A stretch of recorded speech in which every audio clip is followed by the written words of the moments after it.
تو وہ اس میں شامل کیے جائیں گے، اور اس طرح وہ دسمبر، جنوری، فروری، مارچ، اپریل، مئی 2023 تک بھی بغیر کسی نوٹیفکیشن کے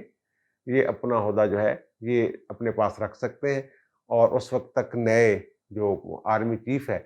اس کے تقرر کی ضرورت نہیں ہوگی۔ قانونی نکات نکوت لوگ نکال کے بیٹھے ہوئے۔ اچھا، اس میں تھوڑا سا یہ بتا دوں، یہ 19 اگست 2019 کو ایک نوٹیفکیشن جاری کیا تھا وزیر اعظم عمران خان صاحب نے، اور اس میں انہوں نے یہ کہا تھا کہ انہیں مزید 3 سال کے لیے چیف آف آرمی اسٹاف مقرر کیا جاتا ہے، اور یہ ٹینیور ان کا جو پہلا ٹینیور ہے اس ختم ہونے کے بعد یہ 3 سال ان کو یہ ملیں گے۔ وہ سپریم کورٹ میں چیلنج ہو گیا، سپریم کورٹ نے جناب اس پہ رولا ڈال دیا کہ جناب یہ کس قانون کس اختیار کے تحت آپ نے یہ نوٹیفکیشن کر دیا، وہ نوٹیفکیشن معطل کر دیا انہوں نے، اور پھر یہ معاملہ نومبر 2019 تک عدالت میں رہا۔ آپ کو یاد ہوگا روزانہ جناب آ رہے ہیں جا رہے ہیں، انہیں نیا ڈرافٹ کر کے لاؤ، کس قانون کے تحت ہے، آرمی ایکٹ دکھاؤ، فلاں ایکٹ دکھاؤ، کہاں لکھا ہوا کہ ایکسٹینشن ہو سکتی ہے۔ یہ کرتے کرتے معاملہ پہنچ گیا کچھ شاید میں بھی 27 نومبر یا 28 نومبر تک 2019 تک معاملہ پہنچ گیا تھا، اور نوٹیفکیشن ان کا معطل تھا، اور پھر انہوں نے جو فیصلہ ہے وہ یہ کیا کہ جناب یہ ہم معاملہ بھیج رہے ہیں پارلیمنٹ کو، پارلیمنٹ نے اس معاملے کو دیکھے، اور تاہم جو چیف آف آرمی اسٹاف ہے ان کے عہدے کی مدت میں 6 ماہ کی توسیع کر رہے ہیں، یعنی مطلب یہ کہ 6 ماہ کے اندر اندر پارلیمنٹ اس کا فیصلہ کر لے۔ اگر 6 ماہ کے اندر اندر فیصلہ نہیں ہوتا تو پھر ان کی جو ایکسٹینشن ہے وہ ختم۔ یہ تھا جس سے یہ لگتا ہے کہ 6 ماہ سپریم کورٹ نے دے دیے۔ چلو ٹھیک ہے، اب آگے آتے ہیں۔ یہ جنوری میں بل جو ہے یہ پارلیمنٹ سے پاس ہو جاتا ہے، پہلے قومی اسمبلی سے، پھر سینٹ سے پاس ہو جاتا ہے، اور جنوری میں ہی ان کا وہ قانون جو ہے وہ صدر صاحب کی منظوری سے اس کا گزٹ نوٹیفکیشن جاری ہو جاتا ہے، جو آرمی ایکٹ یا آرم فورسز ایکٹ جو ہے اس میں ترمیم ہو جاتی ہے جناب، اور اس میں وہ یہی کہ توسیع دی جا سکتی ہے، 64 سال کی عمر تک رہ سکتا ہے، 3 سال کے لیے ہوگا، اس طرح کی چیزیں اس میں ساری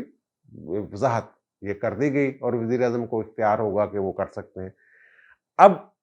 ہوتا کیا ہے، اب 6 ماہ اگر وہ دیتے، جو اگر نومبر میں عدالت نے یہ فیصلہ دیا تھا، تو وہ پھر 6 ماہ بعد نوٹیفکیشن ہونا چاہیے تھا، جو بھی ہونا تھا۔ جو نوٹیفکیشن ہوا ان کی ایکسٹینشن کا وہ بڑا اہم ہے، اس کو دیکھنے کی ضرورت ہے۔ وہ اگر سامنے ہو تو ساری چیزیں کلیئر ہو جاتی ہیں کہ ان کی ایکسٹینشن کب تک ہے۔ جو سپریم کورٹ ہے اس نے 6 ماہ ان کو اس لیے دیے تھے کہ 6 ماہ کے اندر اندر وہ قانون بنا لیا جائے کہ ایکسٹینشن دینی ہے یا نہیں دینی۔ اگر یہ قانون بن جاتا کہ ایکسٹینشن نہیں ہو سکتی تو پھر انہوں نے 6 ماہ تک کام نہیں کرنا تھا۔ وہ ججمنٹ جو ہے وہ پڑھ لیں، وہ 6 ماہ تھے قانون بنانے کے لیے کہ اس مدت کے اندر اندر قانون بنا لیا جائے۔ وہ ان کی ایکسٹینشن نہیں تھی کہ قانون ہوتا کہ جناب یہ ایکسٹینشن ہو ہی نہیں سکتی، قانون یہ بن جاتا اور یہ وہ عدالت کہتی نہیں 6 ماہ کام کریں گے، نہیں نہیں نہیں، ایسے نہیں تھا۔ جنوری 2020 میں وہ جو قانون ہے وہ بنا تھا، اور پھر فروری 2020 کو نوٹیفکیشن جاری ہوتا ہے جنرل قمر جاوید باجوہ کی مدت ملازمت میں توسیع کا، یعنی دوبارہ 3 سال کے لیے انہیں اپوائنٹ کر دیا جاتا ہے۔ وہ نوٹیفکیشن جو ہے وہ اگر سامنے ہو تو بہت ساری چیزیں کلیئر ہو جائیں گی، کوئی ایشو نہیں بنے گا۔ جو اس کو ایشو بنانے کی کوشش کی جا رہی ہے کہ جب 6 ماہ وہ بھی بیچ میں ڈالنے ہیں، وہ جو نوٹیفکیشن تھا اس میں باقاعدہ یہ لکھ دیا گیا تھا کہ یہ جو ایڈیشنل ٹینیور ہے ان کو، یعنی کہ اپوائنٹ کیا جا رہا ہے ایڈیشنل ٹینیور کے لیے، یعنی اضافی مدت ہوگی یا توسیع دی جا رہی ہے ان کو 3 سال کے لیے، یہ لکھا ہوا تھا۔ اور اس میں وہ لکھا ہوا تھا فرام، باقاعدہ تاریخ لکھی ہوئی تھی، فرام نومبر 29، 2019 ٹو نومبر 28، 2022، یعنی اس میں یہ لکھ دیا گیا ہے۔ اس نوٹیفکیشن کو سامنے رکھ لیں، پھر وہ جو نہ وزارت قانون کو سرخ پانے کی ضرورت ہے، نہ جیک برانچ کو سرخ پانے کی ضرورت ہے، نہ وزارت دفاع کو سر جوڑ کے بیٹھنے کی ضرورت ہے۔ اس میں لکھا ہوا ہے، سیدھا سیدھا اس میں لکھا ہوا ہے کہ جناب